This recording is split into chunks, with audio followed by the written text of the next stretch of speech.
Program finansowany ze środków samorządu województwa dolnośląskiego.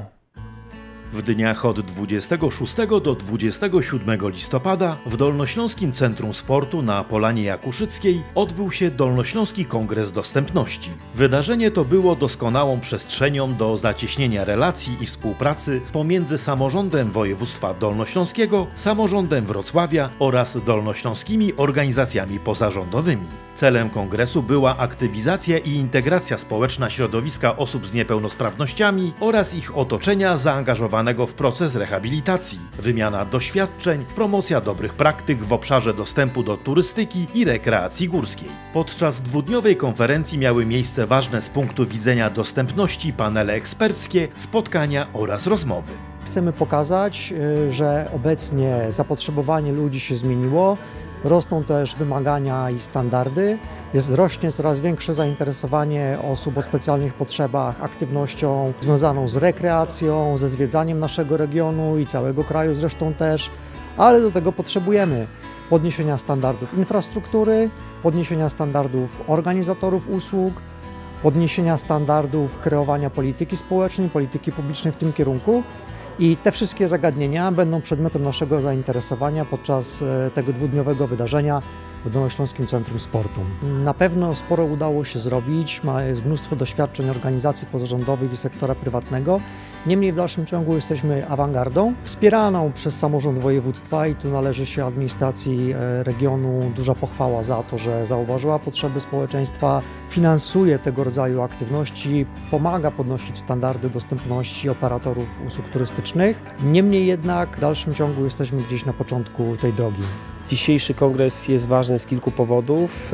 Po pierwsze jest on podsumowaniem tego roku i też poprzedniego, w którym bardzo aktywnie samorząd województwa wspierał turystykę osób z niepełnosprawnościami i turystykę społeczną. Zaprosiliśmy ludzi z branży, ekspertów, organizatorów wypraw górskich dla osób z niepełnosprawnościami. Jest to bardzo dynamiczne środowisko, które działa również w sieci turystyki włączającej, która funkcjonuje ogólnopolsko i myślę, że będzie to bardzo dobra okazja, żeby zrobić taki przegląd sił i planów na przyszły rok. Zarząd województwa, ale też i sejmik, który ogłosił rok 2024 rokiem gór otwartych, dostępnych dla wszystkich. Mam wrażenie, że w tym wszystkim jest taki zamysł, że Dolny Śląsk, jego atrakcje turystyczne, zwłaszcza góry, tereny przyrodnicze, tereny o walorach takich rekreacyjnych, mogą być miejscem rehabilitacji osób z niepełnosprawnościami i może to być rehabilitacja realizowana w sposób profesjonalny, z zamysłem, w wielu wymiarach, wyczynowym, rekreacyjnym.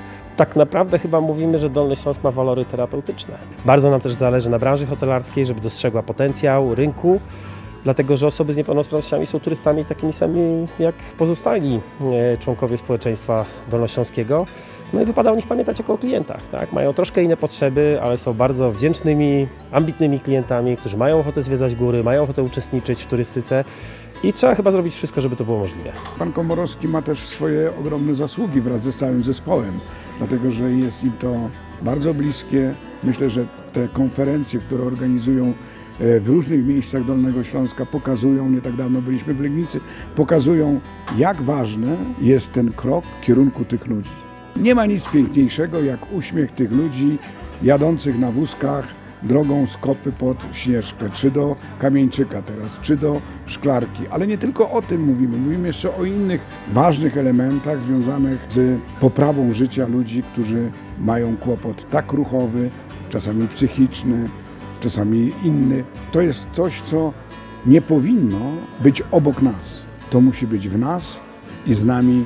Oni muszą te progi, bariery pokonywać. Osoby z niepełnosprawnościami bardzo mocno wchodzą na rynek pracy, bardzo mocno wchodzą na rynek społeczny, bardzo mocno chcą korzystać z oferty kulturalnej, edukacyjnej i to nas napędza i myślę, że sprawia bardzo dużą satysfakcję, że jesteśmy w stanie reagować, spotykać się, rozmawiać, przyznawać do tego, że nie wszystko jest jeszcze doskonałe i takie kongresy, takie spotkania są właśnie po to i bardzo się cieszę, że jestem dzisiaj tutaj i rozmawiamy o tym.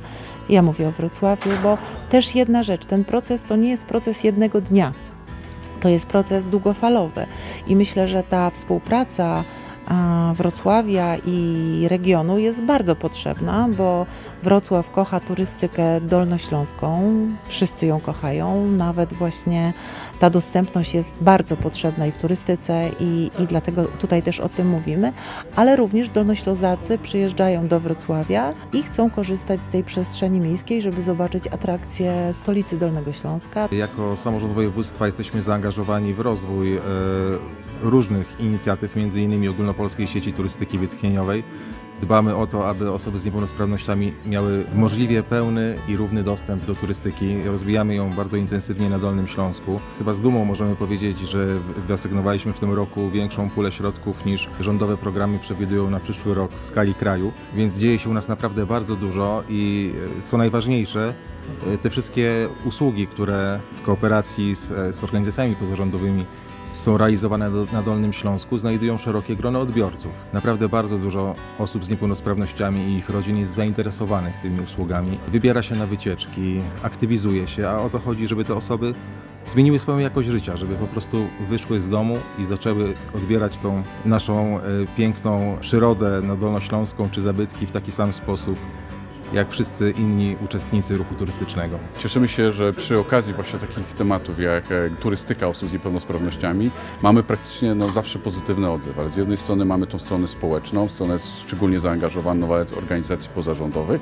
oraz tutaj pomocy zarówno Urzędu Marszałkowskiego oraz innych samorządów, które w tym wszystkim wspierają nas także tutaj biznesowo, z racji tego, że z jednej strony ta turystyka ma swoją misję, jeżeli chodzi o społeczną, ale także jest dobrą i dużą gałęzią akurat dolnośląskiego biznesu. Bardzo się cieszymy, że mogliśmy się spotkać wspólnie z całym środowiskiem.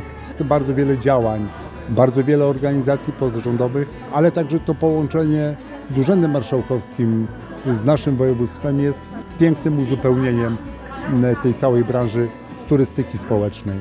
To nie jest tylko spotkanie, że tak powiem, teoretyczne, tylko jest też praktycznych użytkowników przestrzeni wszelkiej, górskiej, miejskiej, czyli nas, osób na wózkach i osób z różnymi innymi dysfunkcjami ruchu, wzroku, słuchu, które, no i właśnie fajnie jest to, że tak wszyscy jesteśmy wrzuceni, że tak powiem, do jednego wora i z tego fajne rzeczy wychodzą.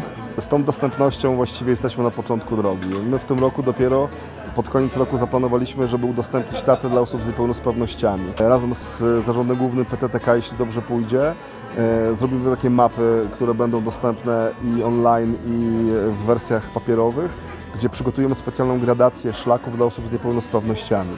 Do tego wszystkiego jeszcze zrobimy wypożyczalnię wózków. Do tego wszystkiego jeszcze będziemy promować tą dostępność gór dla osób z niepełnosprawnościami, bo ona jest bardzo istotna. I my dopiero zaczynamy, bądźmy szczerzy, jest przed nami jeszcze masa roboty. Przez wiele lat wcześniej w ogóle nikt nie myślał o tym, żeby takie miejsca udostępniać i że osoby z niepełnosprawnościami mogłyby w ogóle góry zwiedzać. Więc myślę, że to już jest wielki sukces, że ten kongres w ogóle się odbywa i że te potrzeby są zauważone. Jesteśmy w miejscu, gdzie wielokrotnie również po utracie wzroku niewidzący jeździłam na biegówkach. To mogę na dzień dzisiejszy powiedzieć, że czasami tory na narty można poprawić, żebym nie wypadała z tych torów, ale to troszeczkę teraz żartobliwie. Ale jeżeli chodzi o góry, można poprawić świadomość ludzi, którzy obsługują, organizują, ludzi, którzy pracują na przykład w schroniskach górskich, w hotelach, bo tak naprawdę pierwszą dostępność to tworzą ludzie. Dużą wagę przykładamy do udostępniania również też naszych obiektów. Wszystkie nasze obiekty edukacyjne, administracyjne są przystosowane dla osób niepełnosprawnych. No i oczywiście mamy kolejne plany, jak chociażby droga do schroniska nad Łomniczką. Myślę, że ona wiosną już będzie przystosowana dla osób z różnymi stopniami niepełnosprawności. Natomiast takim naszym sztandarowym tematem, który chcemy realizować w najbliższym czasie, to jest przystosowanie platformy nad wodospadem Kamieńczyka dla osób niepełnosprawnych. Warunkiem jest wybudowanie trasy. Wykonamy specjalną platformę dla osób również niedowidzących, jak też na wózkach inwalidzkich. te trasy, które żeśmy zaudytowali, w pełni spełniają wszystkie normy. Trwało to prawie dokładnie 20 lat, jest to bardzo dużo, a polskie żeśmy ostatnie 4 lata robili. Najbliższy przewodnik wychodzi do końca roku, Dolny Śląsk bez barier dla seniorów, osób niepełnosprawnych, mam z małymi dziećmi, już mamy do końca roku wydrukowany będzie. Natomiast Polska bez barier do marca już będzie też wersja drukowana, a wszystko w sieci publikujemy i na serwisach. Mam wrażenie, że środowiska, które się tu zbierają i dyskutują, te dyskusje będą procentować, to znaczy tych przystosowań infrastrukturalnych będzie więcej. Rolą samorządu województwa w tym wymiarze jest tworzenie platformy dialogu. To znaczy takiego miejsca bezpiecznego, dobrego do prowadzenia wymiany zdań i osiągania jakiegoś kompromisu. Program finansowany ze środków samorządu województwa dolnośląskiego.